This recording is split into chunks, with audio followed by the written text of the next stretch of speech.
It may be small, but this little bean fuels a lot of power. It powers a food industry as a top source of protein. It's a fuel that powers diesel engines with fewer emissions. It powers a state economy and bottom lines. And it powers the rest of the world as a top Nebraska export. Yeah, it may be small, but we're finding more ways for this little bean to power Nebraska. Welcome to this week's Nebraska Soybean Board Weekend Market Wrap-Up. I'm Susan Littlefield. Another interesting week, another roller coaster in the trades, whether you're looking at grain or at livestock. We know there's been some interesting things happening within the trade. We are going to take a look at a variety of different issues today, including getting ready for next week's grain report that comes out on Tuesday. Add to it, we're going to talk about the edible oils, what's been happening in that market, some speculative money in the trade. On the livestock side, we know that the House Ag Committee was hosting a series of meetings and discussions on what's happening in the cattle market. We're going to take a look at, has that affected the market, or will it continue to affect the market? And can't forget, China is back from holiday.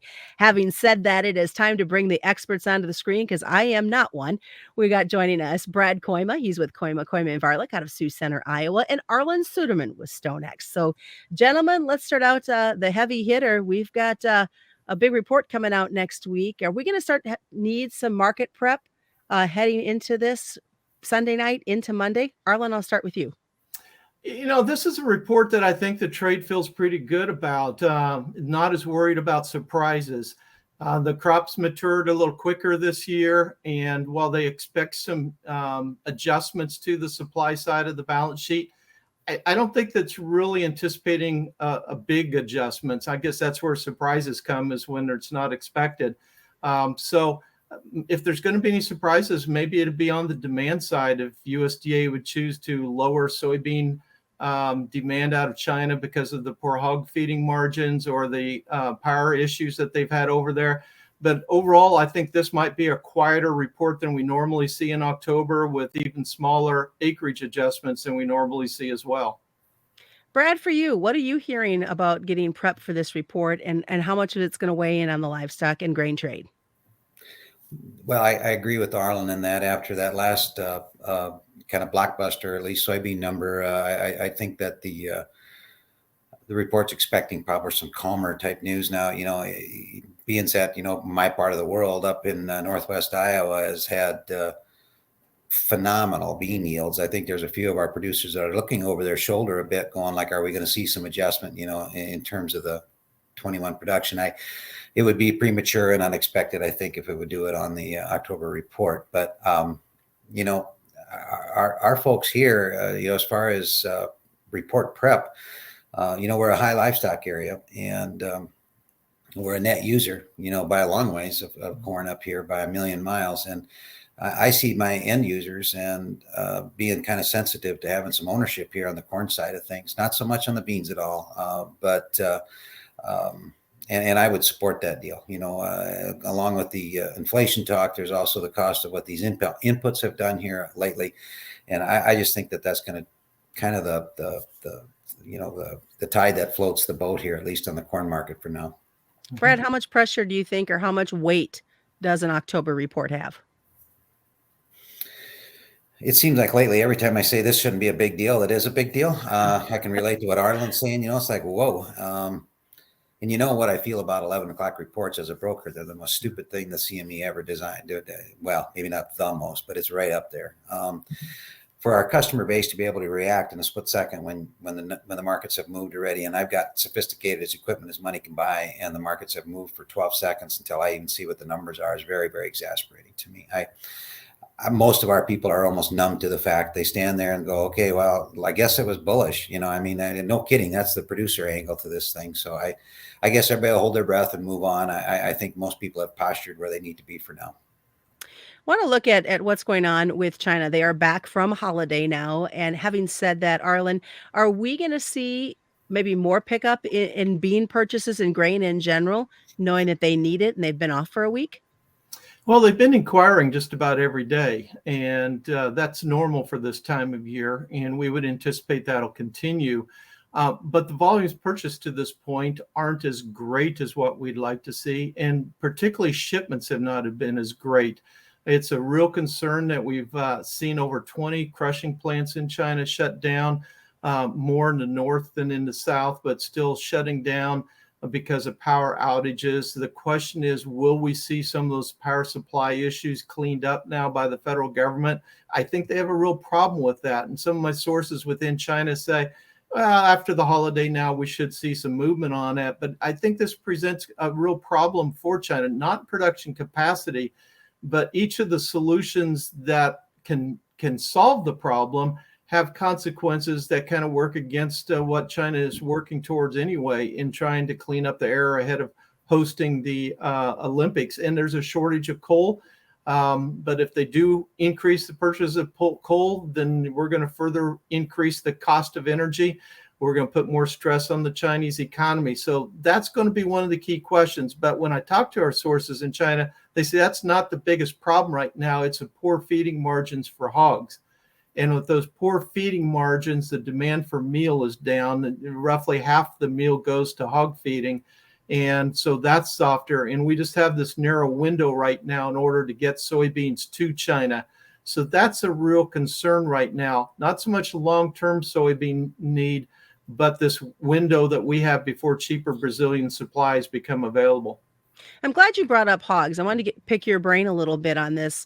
African swine fever has not been talked about much lately in China. We know it's still an issue. Is that going to continue to weigh in?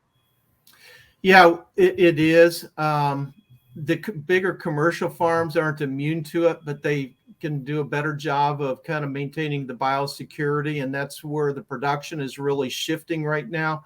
The majority of the production, a few years ago, overwhelming majority of the production was just the small family farms. Now the majority is in the commercialized farms. So it's really sped that up. It's something they're continuing to battle. Really encouraging here in the United States is USDA saying now they're making significant progress on a vaccine.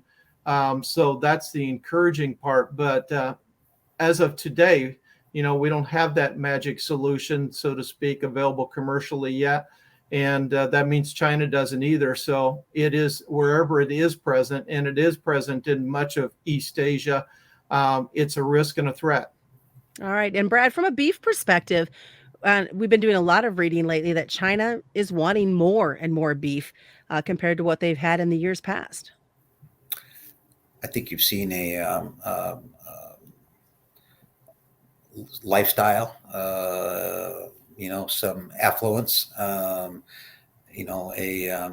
think that there's been a segment of their economy that's really learned to appreciate, beef and quite high end.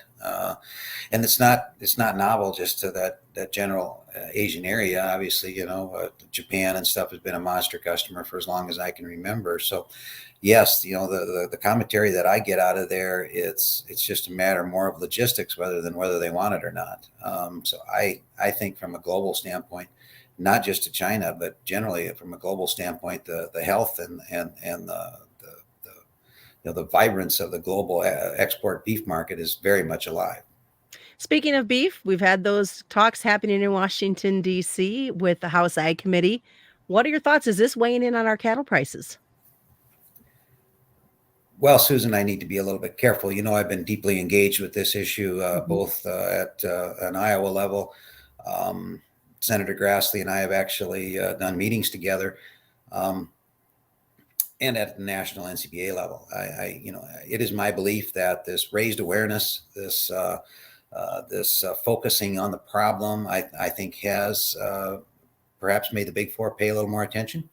The other lack of leverage that our industry is experiencing right now, because some of that's because of kill capacity, of course.